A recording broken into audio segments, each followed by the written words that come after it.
Hola, nos encontramos en Salud Mental Cancún y me encuentro con mis compañeras, la psicóloga Juliana, Belinda, Sofía, Alejandra y yo soy la psicóloga Cintia Flores. Vamos a hablar sobre estos acontecimientos que han sucedido últimamente, que son las masacres. Son estos chavos que de repente han llegado a escuelas o a lugares a detonar armas, ¿no? En psicología forense te enseñan que eh, el asesino en serie y el asesino en masa son diferentes por una manera. El asesino serial es esta persona que tiene una manera de asesinar, pero siempre es la misma, ¿ok? Entonces son estos cuerpos que de repente pueden encontrar y decir, ¿sabes? Tiene la misma marca, tiene la misma seña que el que encontramos hace un mes, hace una semana, ¿sale? Entonces realmente es una serie de asesinatos con la misma característica. El asesino masivo, el asesino es el masa, es esta persona que va literalmente a un lugar y tira fuego a todos en el mismo lugar. Ok, esta persona que va a ese lugar, ya sea iglesias, ya sea escuelas, siempre hay un acontecimiento de esta persona que fue bulliada en ese lugar. Ejemplo, si en la iglesia fue una persona rechazada o algo no le gustó de ese lugar, se sintió ofendido, entonces va a ser la persona que va a ir a atacar ese lugar en algún punto de su vida, ya que tenga alguna arma. Lo mismo se da mucho en las escuelas porque definitivamente hay mucho bullying, ¿no? Entonces, al haber mucho bullying, está ese niño resentido y crece con este resentimiento, y si llega a tener un arma, pues entonces va y tira a masas, ¿no? Que es una escuela. Evidentemente, detrás de esta persona que tiene un bullying y que va a atacar, pues obviamente va a haber una depresión, ¿no? Va a haber algo también ahí que no ha resuelto, además de lo de, bueno, a ver, vamos a hablar que igual y nace con un trastorno, ¿ok? Y entonces, además de ese trastorno, tiene una familia disfuncional, hay agresión en casa. Entonces, alguna vez un profesor nos decía, si metes en una licuadora a una persona que nace con un trastorno y además hay una familia disfuncional, hay un asesino serial, ¿no? O sea, o un asesino en masa. Entonces, es muy importante el bullying. Hemos hablado mucho del bullying.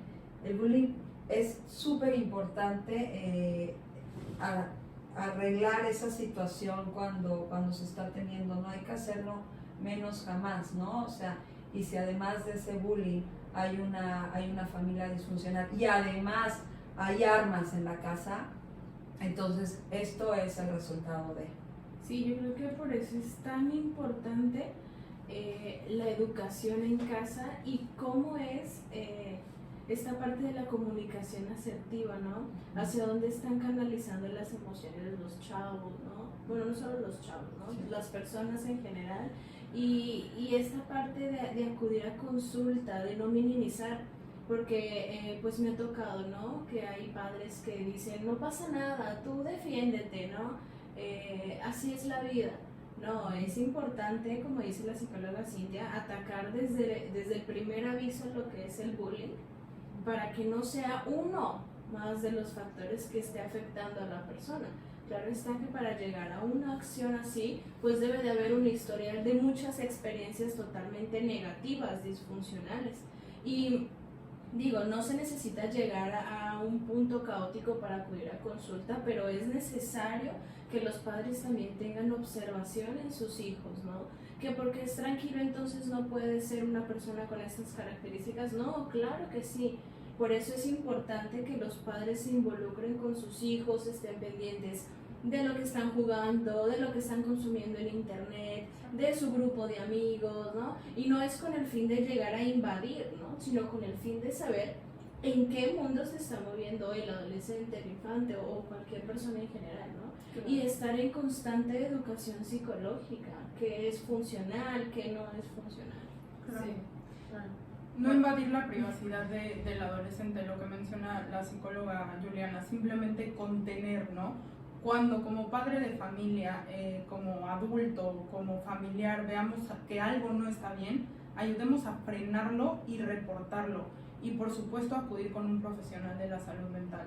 Obviamente toda esta regulación de la compra-venta de armas, la exposición a videojuegos violentos, yo creo que va desde casa, ¿no? La importancia de los valores, de la comunicación asertiva, del amor, del respeto. Yo creo que también muchas veces decimos, no, es que no está pasando nada, o eso solo pasa en ciertos lugares, o estamos exentos de que un nivel socioeconómico, ¿no? Y la verdad es que eso está mal. Yo creo que puede pasar en cualquier lugar y la verdad es que últimamente, recientemente, han pasado acontecimientos muy feos y pueden ser diferentes factores lo que lo detona, ¿no? La psicóloga Cintia mencionó algo muy importante, ¿no?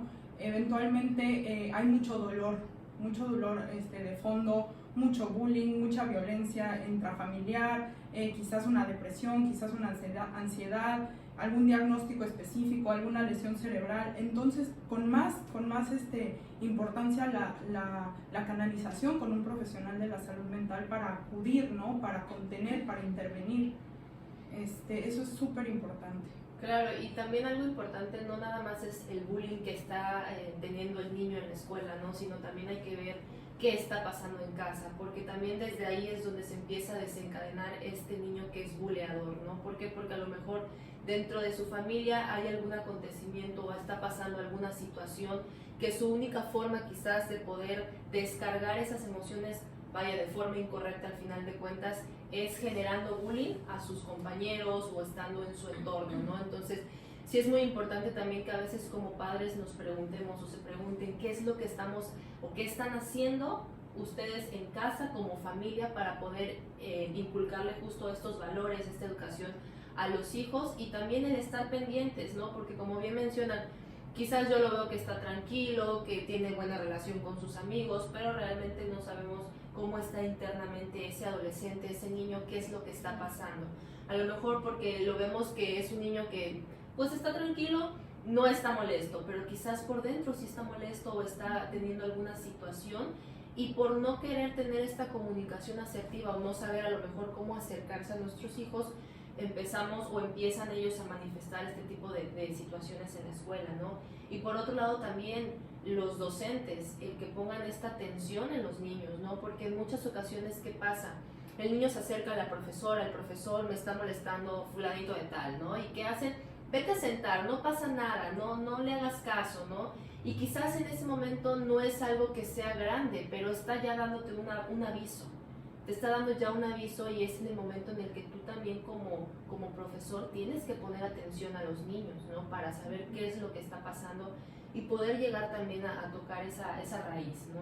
Claro, quizá también a veces lamentablemente terminan en rechazándolos también, en el hecho de quizá que no les hagan caso y básicamente qué es lo que sienten, que pues también se hunde quizá el maestro o la maestra lo que el compañero o compañera me está haciendo. Entonces, si me acerco a la maestra y no hace nada, entonces ¿qué más me queda hacer, no? Y lamentablemente también saben que la confianza es indispensable. Yo siempre les he dicho a los papás, realmente tus hijos, hay confianza en tu núcleo familiar, porque consideramos que la comunicación está bien, sí, pero realmente la comunicación que ustedes manejan se da en un vínculo de confianza, porque quizá tu hijo o tu hija te dice, hoy me fue bien, ¿cómo estás? Me fue bien.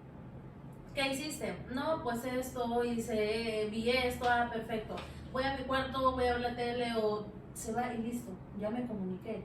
Y realmente, ¿qué más pasa después? Pues básicamente ahí queda, ¿no? Y consideramos que estás al pendiente de tus hijos, sí. ¿Por qué? Pues porque vi que ella hizo tarea, pero realmente no llegamos a ese punto de esa confidencialidad entre padres e hijos, ¿no? Ese aspecto de que mis hijos confían en mí, yo confío en ellos como para que se acerquen a mí, porque siempre les he dicho, papá, mamá, no es fácil cuando alguien te está agrediendo emocional o físicamente. No es fácil porque da pena, da vergüenza, te sientes mal, te sientes inseguro. Entonces, incluso acercarte a mamá o papá es difícil. Y si a esto le agregamos el que no confío en mi mamá o en papá, ¿por qué? porque se pueden burlar, porque me van a regañar o porque me van a decir defiéndete, pero yo no sé cómo defenderme o no me gusta porque sería caer en lo mismo. Entonces menos se van a acercar. Entonces yo siempre les he dicho algo importante, no solamente es trabajar en la comunicación, sino también fomentar esa confianza que siempre debe de estar entre los padres y los hijos, sino entonces realmente cómo vamos a conocer esos aspectos negativos que se dan. Conocemos lo positivo, como todos, que nos gusta mencionar todo lo bueno, pero también, ¿qué pasa? Terminamos reprimiendo lo negativo y siempre habitualmente es por algo como que no se da la confianza. Y esta parte de que muchas veces se minimiza por la edad, ¿no? Porque tienes 10, 12, 15 años, ¿qué problemas puede tener un adolescente, un infante, no? Bueno, pues cabe recalcar que todas las edades tienen sus problemas. Por eso es importante pues seguir, ¿no?, los tips que acaba de decir la psicóloga Ale.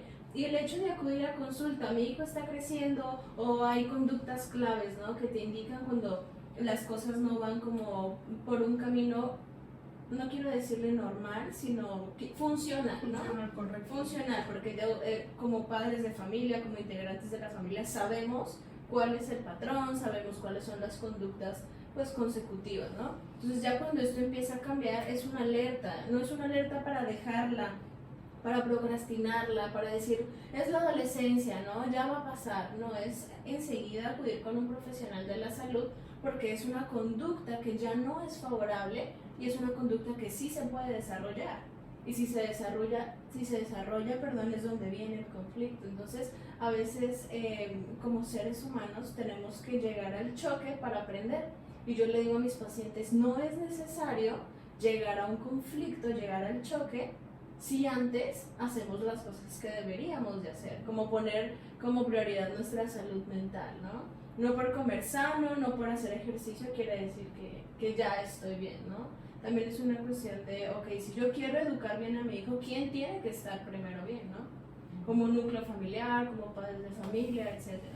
Claro, yo creo que aquí es importante recalcar, la salud mental importa en todos lados, en todos los sectores, en todos lados del mundo, ¿no? O sea, es súper importante que si vemos que algo no está bien, lo que sea, lo ayudamos a reportar, a frenarlo, a canalizarlo, ¿no? Regular nuestras emociones e impulsos, ¿no? Que por un lado puede sonar muy sencillo, pero realmente necesitamos a alguien profesional de la salud mental para hacerlo, ¿no? Para ir de la mano, ¿no? Y por eso la importancia y para llevarlo a cabo.